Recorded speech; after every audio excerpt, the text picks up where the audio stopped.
பகுபத உறுப்பிலக்கணம் நன்னூல் பற்றி சொல்லியிருக்கோம். பிரித்து படிக்கிறது.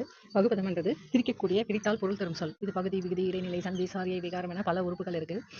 பொதுவான பகுதி, விகுதி, இடைநிலை அடிப்படையானவை. சொற்களை பகுத்து பொருள் காண்பதே. ஒரு சொல் சின்னதாக இருக்குது, அதுக்கு மீனிங் நமக்கு ஏற்கனவே தெரியும். ஆனால் அதையே நம்ம பிரித்தா என்ன எந்த அளவுக்கு டீப்பாக புரிஞ்சிக்க முடியும்? அதில் ஒரு சென்டென்ஸே இல்லை, ஒரு சொல்ல பிரித்தாலே அது வந்து பால், திணை, எண், இடம், எச்சப்பொருள் காட்டும்.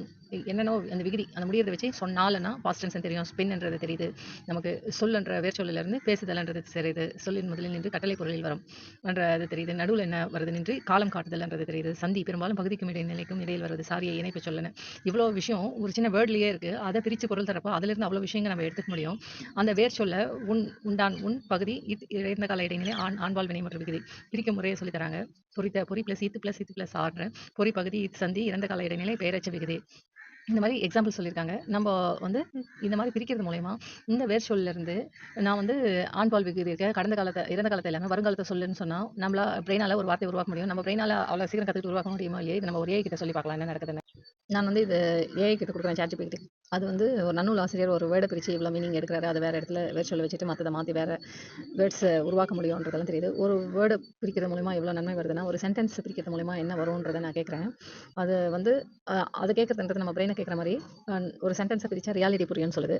அதுக்கும் மேலே அந்த சென்டென்ஸையும் தாண்டி ஒரு மேக்ஸில் ஒரு சம்ம பிரித்தா எப்படி இருக்கும், வேர்ட் ப்ராப்ளம் மேலே பிரித்தா எப்படி இருக்கும், ஒரு எக்ஸ்பெரிமெண்ட்டை பிரித்து, ஒரு ஃபுல் பேராகிராஃபை பிரித்து, ஒரு ஃபுல் ஹெட்டிங்கை பிரித்து, ஒரு ஃபுல் லெசனை பிரித்து படிக்கிறப்போ நமக்கு எவ்வளோ கிளாரிட்டி கிடைக்கும். அதில் எவ்வளோ இடத்துல இந்த இன்ஃபர்மேஷன் சேர்ந்துருக்கு, ஒரு சின்ன வேர்ட்லேயே அத்தனை இடத்துல இருந்து சேர்ந்துருக்கு. அதை ரீயூஸ் பண்ண முடியும், வேறு வேறு இடத்துக்கு கொண்டு போய் அந்த ஒவ்வொரு சந்தி, சாரியை, விகாரம் எல்லாம், இடைநிலையெல்லாம் நமக்கு தெரியிறப்ப, விகுதி தெரியிறப்ப தேவையான இடத்துல ரீயூஸ் பண்ண முடிஞ்சு வேறு வேர்டு உருவாக்க முடியும்னா, இது ஒரு லெசனில் இருக்க எல்லா இன்ஃபர்மேஷனையும் பிரிக்கிறது மூலயமா அதை வேறு எத்தனை இடத்துல நம்ம பயன்படுத்த முடியும். அந்த ப்ராக்டிஸ் நமக்கு இருந்ததுன்னா எப்படி கிராஸ் டொமைன் நாலேஜ் ஆகும், எப்படி விஸ்டம் ஆகும். நம்ம இப்போ சென்டென்ஸாக உலகத்தில் லேர்ன் பண்ணி ஒரு விஷயத்தை கனெக்ட் பண்ணி நம்ம பேசுகிற மாதிரி இருக்குது. அது எல்லாத்தையும் தாண்டி அந்த ஒயரிங் கனெக்ஷன்ன்றதை, ரீஒயரிங்ன்றதை, நிரந்தரமான ரீஒயரிங்கும் கனெக்ஷனும் ஒன்றுதான்றது நமக்கு புரியுது.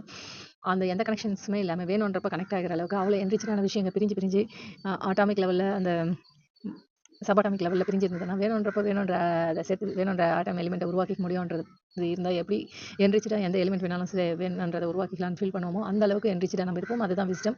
அப்படி தான் உலகத்தில் மூலப்பொருளே நம்மகிட்ட இருந்ததுன்னா எதை வேணாலும் உருவாக்கலாம். களிமண்ணே இருந்ததுன்னா எந்த வெரைட்டி வேணாலும் நம்ம மண்பாண்டங்கள் செஞ்சுக்கலாம். ஒரு பாண்டம் இருந்ததுன்னா அதை வச்சு ஒரு யூஸ் தான் பண்ண முடியும் என்றது நமக்கு புரிகிற மாதிரி இந்த மாதிரி ஒரு நாலேஜை தான் நம்ம ஸ்கூல் படிக்கிற சப்ஜெக்ட் வழியாக நம்ம கொடுக்குறப்போ சென்டென்ஸாவோ பேராகிராஃபோ ஒரு கண்டென்ட்டாவோ கொடுக்காம ஒரு கண்டென்ட்டாக கொடுத்து அதிலேருந்து டீகோடிங் பண்ணி அந்த விஷயங்களை நம்ம மெமரியில் தானாக இருக்குன்றப்போ அண்டர்ஸ்டாண்ட் பண்ணிக்கிறப்போ அதை எடுத்து நம்ம வேணுன்றப்போ யூஸ் பண்ணுறது.